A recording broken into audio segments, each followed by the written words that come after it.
Hello everyone, welcome to learning twist. तो ये है क्लास 7 सोशल साइंस का chapter number 10 the constitution of India and introduction. इसके question answer है। ये चैप्टर का जो एक्सप्लेनेशन है वो चैनल पर जा चुका है, लिंक आपको मिल जाएगा उसका डिस्क्रिप्शन बॉक्स में। तो हम लोग जो है इसके क्वेश्चन आंसर कवर कर रहे हैं वीडियो में। तो आंसर है मेरे पास, ठीक है, पीडीएफ में। बाकी मैं आपको वर्ड टू वर्ड समझाऊंगी, एक्सप्लेन करूंगी लाइन बाय लाइन, जिससे आपको क्वेश्चन आंसर अच्छे से क्लियर हो जाएंगे। ठीक है, तो चलिए शुरू कर लेते हैं। इसका first question, what is the constitution and why do we need one. तो कॉन्स्टिट्यूशन क्या है और हमें इसकी आवश्यकता क्यों होती है। तो कॉन्स्टिट्यूशन कहते हैं संविधान को, हिंदी में है संविधान। A constitution is a rule book that explains how a government works and how citizen are protected. एक कॉन्स्टिट्यूशन जो होता है, संविधान जो होता है, वो हमारा एक रूल बुक की तरह ही है ना। एक रूल बुक है, एक डायरी है, एक डॉक्यूमेंट है, जिसमें क्या होता है, बहुत सारे लॉज लिखे गए हैं, जिससे कि जो वहाँ के जो नागरिक हैं उस देश के, वो सुरक्षित रह सकें और किस तरीके से गवर्नमेंट काम करती है। It sets the rules of the legislature, executive and judiciary and ensure they work Fairlie. और ये भी देखती है, सरकार के 3 अंग होते हैं, लेजिस्लेचर, एग्जीक्यूटिव एंड जुडिशरी, 3 होते हैं ये। तो ये तीनों किस तरीके से काम करते हैं। It list the rights and duties of citizen, इसमें नागरिकों की वो अधिकार और कर्तव्य भी दिखाए गए हैं। And the countries core values like justice and equality, और देश की जो वैल्यूज हैं जैसे कि न्याय और समानता, ये सब भी इसके अंदर है। Without a constitution there would be confusion and unfairness like playing a game without clear rules.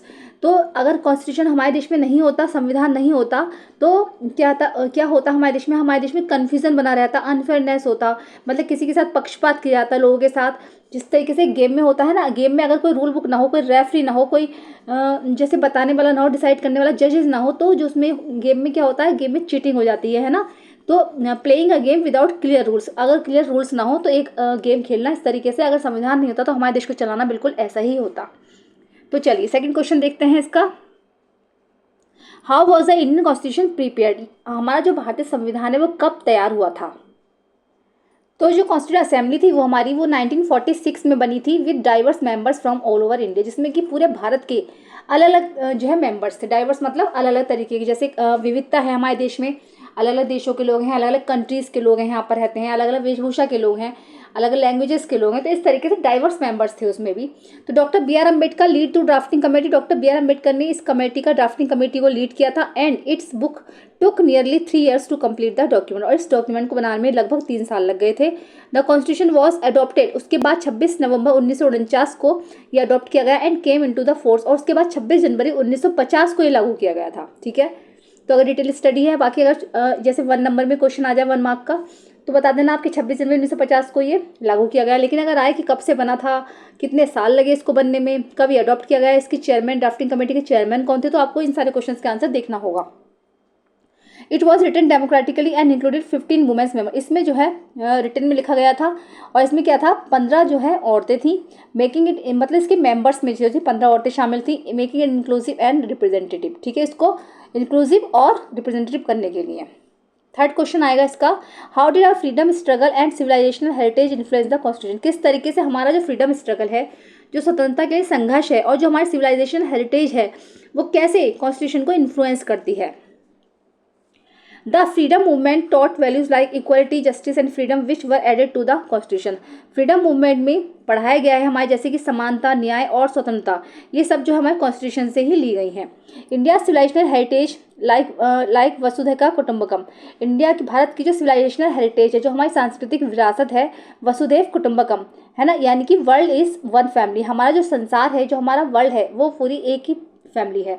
Inspired the fundamental duties and respect for diverse, इसी से इंस्पायर होकर जो इसकी जो हमारे संविधान में नागरिकों के अधिकार दिए गए हैं, है ना, इतने बड़े विविधता वाले देश में, तो इसी से जो है इंस्पायर होकर दिए गए हैं। एंशियंट सिस्टम लाइक जनपद, जैसे प्राचीन सिस्टम था ना, जनपद होते थे, संघ होते थे। And rajdharma influenced ideas of justice and people welfare, इसी से प्रेरित होकर न्याय और जो लोगों के साथ वेलफेयर के आइडियाज थे संविधान में, इसी से लिए गए हैं।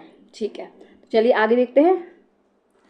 थर्ड क्वेश्चन आएगा, how did freedom struggle and civilisation heritage influence the, ये वाला तो क्वेश्चन हो गया है ना, इसको छोड़ देते हैं, ये हो चुका है। चलिए आगे देखते हैं।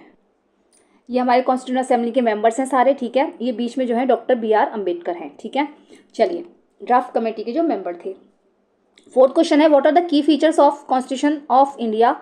Y is still relevant even though it was written more than 70 years ago. तो क्या क्या की फीचर्स हैं हमारे संविधान के, भारत के संविधान के क्या क्या की फीचर्स हैं और क्यों आज भी इतना ये इंपॉर्टेंट है, जबकि इसको लिखे हुए 70 ईयर्स हो गए हैं, 70 ईयर्स से मतलब ज़्यादा ही हो गए हैं। तो की फीचर्स हैं फंडामेंटल राइट्स, ठीक है। सबसे पहले आएगा फंडामेंटल राइट्स, तो वो कौन कौन से हैं? इक्वालिटी, फ्रीडम एंड एजुकेशन, समानता, स्वतंत्रता और शिक्षा। ये जो फंडामेंटल राइट्स हैं संविधान से ही दिए गए हैं हम लोगों को, मतलब जो हमारे मूल अधिकार हैं। फंडामेंटल ड्यूटीज़ जो मूल कर्तव्य हैं, ठीक है। Respecting the constitution, protecting nature, okay, ठीक है। तो सेकंड है फंडामेंटल ड्यूटीज़ जो मूल कर्तव्य हैं, respecting the constitution, protecting nature, यानी प्रकृति की सुरक्षा करना और संविधान का रेस्पेक्ट करना। डायरेक्टिव प्रिंसिपल्स कौन कौन से हैं? जस्टिस, न्याय, स्वास्थ्य एंड एनवायरमेंट गोल्स, ठीक है। मतलब जो हमने अपनी दुनिया में अपने कुछ करने के लिए सोचा है, जो एनवायरमेंट गोल्स हैं। It sets up a 3 tyre government, इसमें जो 3 टायर गवर्नमेंट व्यवस्था दिखा रखी है, जैसे कि सेंट्रल, स्टेट एंड लोकल होता है ना। तो सेंट्रल की अलग गवर्नमेंट है, स्टेट गवर्नमेंट और एक लोकल गवर्नमेंट होती है। 3 टायर सिस्टम भी इसमें चलता है। It is a living document, ये एक लिविंग डॉक्यूमेंट है। It can be amended to meet modern needs, है ना, adding the right to education and panchayat. इसमें क्या है, ऐसा नहीं है कि कुछ चीज़ें बदली नहीं जाएंगी। इसको एक लिविंग डॉक्यूमेंट है ये, इसको समय के साथ साथ बदला जा सकता है। जैसे कि इसमें बहुत सारी चीज़ें ऐड की गई हैं, जैसे कि राइट टू एजुकेशन, शिक्षा का अधिकार इसमें ऐड किया गया है, और पंचायती राज, ठीक है। इस तरीके से कुछ चीज़ें जो है इसके अंदर ऐड की गई हैं। चलिए आगे देखते हैं questions. The constituent assembly had representatives from diverse backgrounds in India. Why do you think it was important to have diverse set of representatives from all over India? तो जो इसका मतलब यह है, जो कॉन्स्टिट्यूएंट असेंबली के जो मेंबर्स थे वो डाइवर्स बैकग्राउंड से थे, मतलब अलग अलग जगह के थे, अलग अलग मतलब अलग अलग उनका कल्चर था, सब कुछ अलग था। तो वाई डू यू थिंक, तो आप क्या सोचते हो, it was important to have a diverse set of representatives from all over India? तो आप क्या सोचते हो कि जो रिप्रेजेंटेटिव्स हैं ऑल ओवर इंडिया से थे, तो ये क्या इनका डाइवर्स सेट था, मतलब किस विविधता के लोग थे ये? तो it was very important to have a diverse set of representative from all over India in the constituent assembly, because India is a country with rich diversity in terms of culture, language, religion and social backgrounds, okay. तो देखो, जैसे अगर इसको मैं short पे समझाऊँ, फिर बहुत बच्चे बोलते हैं कि मैम क्वेश्चन थोड़ा सा लेंथी हो गया था। तो देखो, इसमें यह है कि जैसे कॉन्स्टिट्यूशन असेंबली के मेंबर थे तो अलग अलग जगह के थे, जैसे किसी की लैंग्वेज अलग है, किसी की मतलब किसी का ट्रेडिशन अलग है, किसी का धर्म अलग है, तो इस तरीके से अलग अलग उसके लोग थे। तो ये सब इसलिए करा गया था क्योंकि भारत में भी तो ऐसी चीज़ें हैं, भारत में भी इतना बड़ा विविधता वाला देश है, तो भारत में भी अलग अलग धर्मों के लोग रह रहे हैं, अलग अलग कल्चर के हैं, लैंग्वेज के हैं, अलग अलग सोशल बैकग्राउंड्स के हैं। तो इसीलिए ये सब जो है, इसके जो मेंबर थे वो अलग अलग धर्मों से थे, अलग अलग उनका जो डाइवर्स सेट था पूरा। तो the diversity needed to be represented in the formation of the constitution to ensure that all section of society were hard heard and their needs were address. ये सब इसलिए था कि समाज के जितने भी समुदाय हैं उनकी बातों को सुना जाए और जो है उनकी ज़रूरतों को पूरा करा जाए। क्योंकि जैसे अगर भाई सारे एक ही धर्म के ले लेंगे तो वो अपने धर्मों की बात सुनेंगे, तो अलग अलग जो कॉन्स्टिट्यूशन असेंबली के मेंबर थे वो हर धर्म से थे, एक डाइवर्स सेट था पूरा। चलिए आगे देखते हैं। तो देखिएगा, ये क्वेश्चन थोड़ा सा लेंथी है, तो बस मैंने इतना ही समझा है, इतना ही लिखना आप, ठीक है। तो जैसे बाकी का ये कॉन्स्टिट्यूशन ऑफ इंडिया है इन हीलियम फिल्ड ग्लास गैस, क्योंकि देखो ये हीलियम फिल्ड ग्लास गैस में इसलिए रखा गया है जिससे कि इसका पेपर जो है वो सुरक्षित बना रहा है, क्योंकि जो हीलियम गैस है ना, वो ना पेपर से रिएक्शन करती है ना वो इंक से रिएक्शन करती है, तो मतलब उससे कोई रिएक्शन नहीं होता, इसीलिए उसको संभाल कर हीलियम फिल्ड ग्लास केस में रखा गया है। चलिए अब क्वेश्चन नंबर 7 पर आते हैं हम डायरेक्ट, क्योंकि पता है बहुत लेंथी क्वेश्चंस थे, इतने ज़्यादा मुझे इंपॉर्टेंट लग नहीं रहे थे, ठीक है। बाकी आप चैप्टर अच्छे से जो है स्टडी कर लीजिएगा तो उसको आपको जो है अच्छे से समझ में आ जाएंगे, ठीक है। तो मैं यहाँ पर सीधे ही पजल्स पर आ गई हूँ। पजल मैं इसलिए करा रही हूँ क्योंकि पता है क्या, वन वर्ड आ जाता है कभी कभी, MCQ आ जाते हैं, तो इससे आप अच्छे से उसको लर्न कर लोगे, ठीक है। पजल देख लेते हैं हम। Read the clues carefully to solve the crossword on the next page to uncover important concept from the Indian constitution. इसमें कुछ जो है भारतीय संविधान से संबंधित कुछ इंपॉर्टेंट कॉन्सेप्ट्स हैं, उसको देखेंगे हम पहले। तो जैसे एक्रोस पर है क्लूज फॉर क्रॉसवर्ड, ठीक है। मैं सीधा इसमें आंसर्स हैं, मैं समझाती चलूंगी आपको। तो एक्रोस में आएगा the branch of government that makes laws, government की एक ऐसी ब्रांच जो कि लॉज बनाती है, तो वो है लेजिस्लेचर। कौन सी होती है? लेजिस्लेचर, ठीक है। गवर्नमेंट की वो ब्रांच जो लॉज बनाती है वो लेजिस्लेचर होती है, और जो लॉज को इम्प्लीमेंट देती है, आगे पहुंचाती है, वो होती है एग्जीक्यूटिव, ठीक है।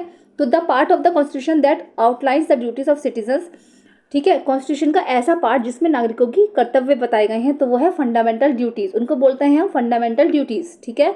फिर आता है the highest court in India that protects the constitution, India का सबसे ज़्यादा हाईएस्ट कोर्ट जो कि कॉन्स्टिट्यूशन में के जो लॉज हैं वो सुरक्षित रहते हैं, उससे सुप्रीम कोर्ट होता है। वो कौन सा होता है? Supreme court. स्पेलिंग आप देख के इसमें लर्न कर लेना। A system where the head of the state is elected, एक ऐसा सिस्टम जहाँ पर head of the state elect होता है, चुना जाता है, नॉट हेरेडिटरी, जरूरी नहीं है, तो वो है रिपब्लिक, उसको गणतंत्र बोला जाता है, ठीक है। The process by which the constitution can be change over time, ऐसा प्रोसेस जिसमें संविधान जो होता है समय समय पर चेंज होता रहता है, उसको कहा जाता है अमेंडमेंट। कौन सा प्रोसेस होता है, वो होता है अमेंडमेंट। देखा होगा आपने कुछ सिस्टम, कुछ जो लॉज हैं वो ऐड किए गए, जैसे कि शिक्षा का अधिकार उसमें ऐड किया गया है, पंचायती राज उसमें ऐड किया गया है, ठीक है। ऐसे ही डाउन आएंगे हम नीचे की साइड, तो the group of people who wrote the Indian constitution, ठीक है, लोगों का ऐसा ग्रुप जिन्होंने भारतीय संविधान लिखा, तो वो कॉन्स्टिट्यूएंट असेंबली होती है, जिन्होंने ये लिखा है। कॉन्स्टिट्यूएंट असेंबली के मेंबर जो थे अलग अलग धर्मों से थे, अलग अलग मतलब लैंग्वेजेस थी उनकी, सब कुछ अलग था, तो डाइवर्स सेट था वो पूरा। वो इसलिए किया गया था क्योंकि भारत में भी ऐसे ही जो है लोग रहते हैं। थर्ड है the statement at the beginning of the constitution that tells us the values it upholds, तो कॉन्स्टिट्यूशन का ऐसा स्टेटमेंट जो शुरुआत में ही बताया जाता है, जिसमें कुछ वैल्यूज बताई जाती है, वो होता है प्रीएम्बल। क्या होता है, preamble. The document that lays out the rules and laws of a country, एक ऐसा डॉक्यूमेंट जिसमें रूल्स और लॉज होते हैं देश के, तो वो होता है हमारा कॉन्स्टिट्यूशन। कॉन्स्टिट्यूशन एक डॉक्यूमेंट ही तो है, ठीक है, यानी कि संविधान। The gas use to preserve the original constitution safely, अभी मैंने आपको दिखाया, ठीक है, ऐसी गैस जो हमारे संविधान को, जो हमारे कॉन्स्टिट्यूशन को बिल्कुल सेफली अपने अपने ग्लास जार में रखती है, तो वो गैस है हीलियम, क्योंकि हीलियम पेपर और इंक से रिएक्शन नहीं देती है, इसलिए उसको helium filled gas glass case में रखा जाता है। Basic rights even to every citizen, sorry basic rights given to every citizen, basic rights बताने हैं, बेसिक राइट्स मतलब जो हर नागरिक को दी जाते हैं, लाइक फ्रीडम एंड इक्वलिटी, जैसे कि स्वतंत्रता और समानता, तो वो होते हैं फंडामेंटल राइट्स हमारे। ये क्वेश्चंस मैंने आपको इसलिए कराया, ये पजल मैंने इसलिए कराई कि ये क्वेश्चंस जो है एक एक नंबर के क्वेश्चन में भी आ सकते हैं, या फिर ये एमसीक्यूज में भी आते हैं, तो ये इंपॉर्टेंट क्वेश्चन है ये, ठीक है, ये सारे ही इंपॉर्टेंट हैं, ठीक है, ओके। चलिए आगे देखते हैं। चलिए तो बस इतने ही क्वेश्चन रहने देते हैं, मुझे तो इतने ही इंपॉर्टेंट लगे हैं, बाकी अगर आपको कुछ पूछना है तो आप कमेंट सेक्शन में जाकर कमेंट कर सकते हैं, ठीक है। तो वीडियो कैसी लगी है ज़रूर बताइए, पसंद आई है तो उसको लाइक करिए, चैनल में फर्स्ट टाइम विजिट कर रहे हैं तो प्लीज़ सब्सक्राइब करिए, साथ में बेल आइकन भी प्रेस करिए। मिलते हैं नेक्स्ट वीडियो में, थैंक यू सो मच।